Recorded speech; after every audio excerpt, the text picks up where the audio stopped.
Good morning, YouTube. It's August the 26th. It's 11:40 in the morning. Good afternoon. I just had a dream about an hour ago that just woke me straight up. In this dream, I was in this little town,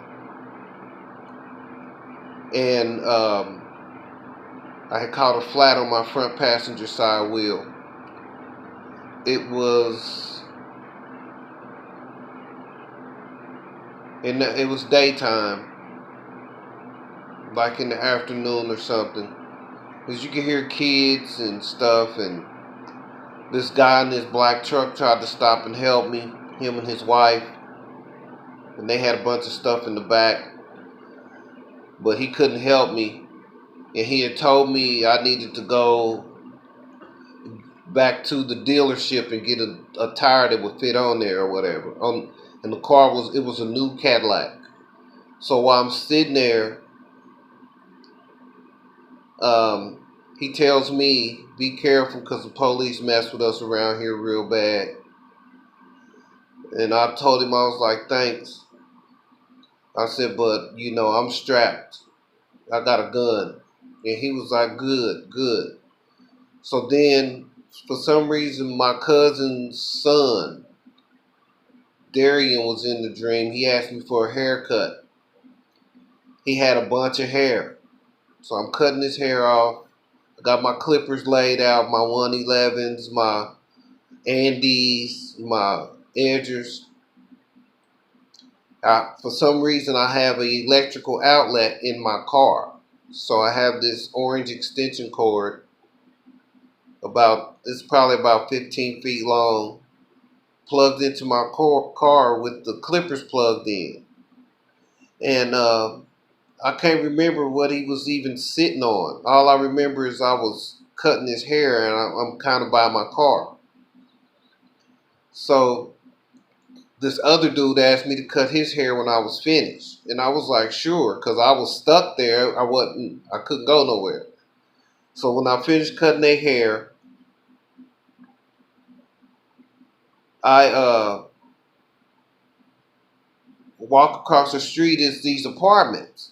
They look beautiful on the outside, but when you get inside of the apartment complex, it was real slummy looking, like something you'll see in Africa or China, like in the real poor neighbor parts of the world.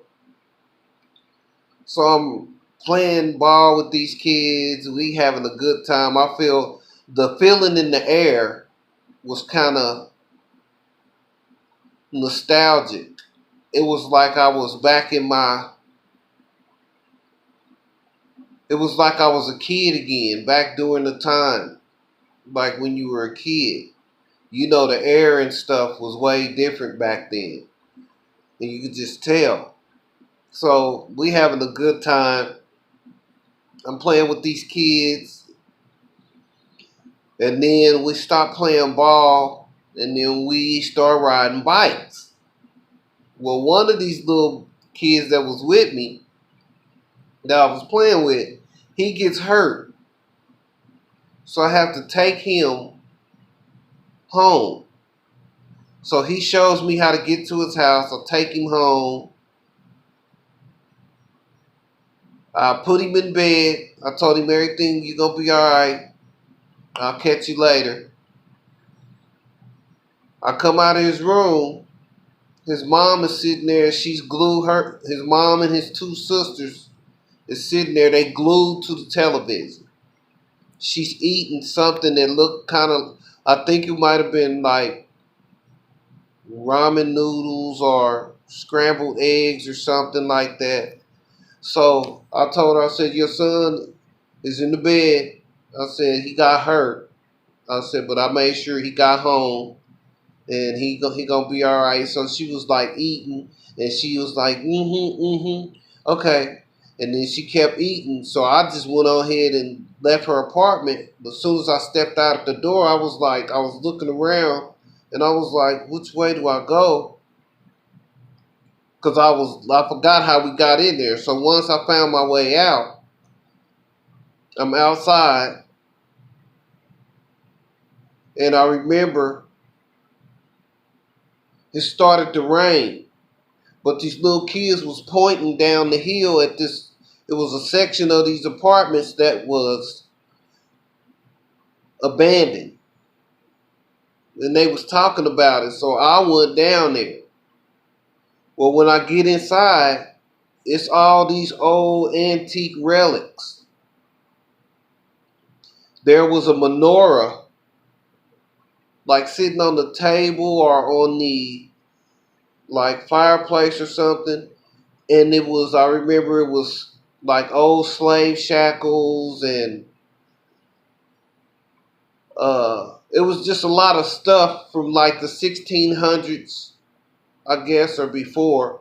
This stuff was really old. So I start to come out. It starts raining, just pouring down rain. So I go outside and it's just mud.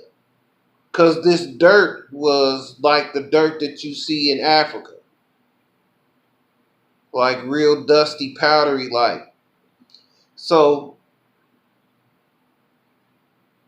I start to try to go back up the hill the way I came, but my shoes got stuck in the mud. So I pulled my feet out my shoes and I tried to climb. I was sitting there thinking, I said, well, now I ain't got my shoes on. I might be able to stick my feet in the mud and use the grass and kind of climb back up. So I started doing that, and I got almost to the top and I slid down. Then I remember it was a flat area around the apartment, so I started walking this way, and this mud is like probably 5 inches thick, and I'm walking in this mud. It's creamy like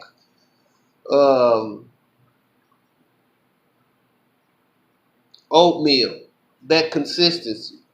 So you can move in it. It wasn't real runny, but it was soft enough. So I'm walking in it, and as soon as I turned the corner, I could see my car over here in this parking lot. And the guy said, hey man, you're gonna have to do something with this car. Your car's moving. And I looked, and the old time jack that we used to use, we had to hook it onto the fender. I had that on my car, and it started leaning forward like this, which was pulling the car forward, making the car move. And I was like, well, it ain't nothing I could do. I said, y'all just get away. So soon as I turned the corner, I looked up in the sky because I'm looking, it's raining. I'm looking up. And when I look up, I see this black and red planet, like ball in the sky. So soon as I see it, I'm looking at it. It's way up in the sky, but it covered the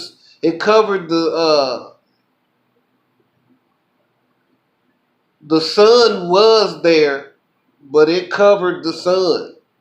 You couldn't see it. And this black and red planet, the black on this planet was so black, it looked like you could stick your hand through it. But you could see the lava and stuff. But everybody was going on about their business. They was just doing whatever. But I could see it. And soon as I seen it, now mind you, my feet are stuck in this mud. I'm trying to get to some concrete. I just started going up. I just started going up in the sky. I wasn't going toward the planet because the planet was coming, into orbit, into our atmosphere. And I just started going up, and it was this warm, tingling sensation. Um, like I said on my last attempt to make this video I do remember that I was helping people. I was cutting hair. I was playing with these kids. Like, I don't know why I was there. But anyway, like I said, at this point in my life, I try to stay in the Torah, in the Tanakh. I keep the Shabbat the best way I can. In September, we have 3 feasts coming up, and I'm definitely going to be a part of that. I'm trying to be holy. I don't smoke. I don't do drugs. I don't do none of that stuff. I drink wine or have a mixed drink every once in a while, but other than that, um, I don't watch porn and stuff no more. I'm cleaning my house. I walk in forgiveness. I'm always asking the Most High to forgive me, because He's on His way back. He's on His way back to get His people. There will be a second Exodus. He's going to gather His people. And I just want y'all to know that y'all have to walk in forgiveness. Be careful. Be very careful what you do and say to people, because you will be judged. So the Bible says that if you have an ought against your brother, you need to go to him, put your gift on the altar, go to him and reconcile, and then come back and pick up your gift. So we have to be prayerful. Be prayerful at all times. He said man should always pray. That means every day, all day. And that's how you have a relationship with the Most High. Because if you're not talking to him and reading his word, if you don't talk to him, you can read that word all you want to. If you are not praying, you don't have a relationship with him. You have to pray. You have to pray, because it's the same as, you have to look at it like this. When you're in a relationship with somebody, if you don't talk to that person, y'all don't have a relationship. You have to talk to them. You have to communicate with them. Always walk in forgiveness. Because that one time that you be like, no, it's cool, he could come back and you be left. So I just want the people of the Most High Yah's chosen people, the 12 tribes of Israel. Y'all be encouraged. Hold on. Keep the faith. Stay in your word. Be patient. He's going to come and get us.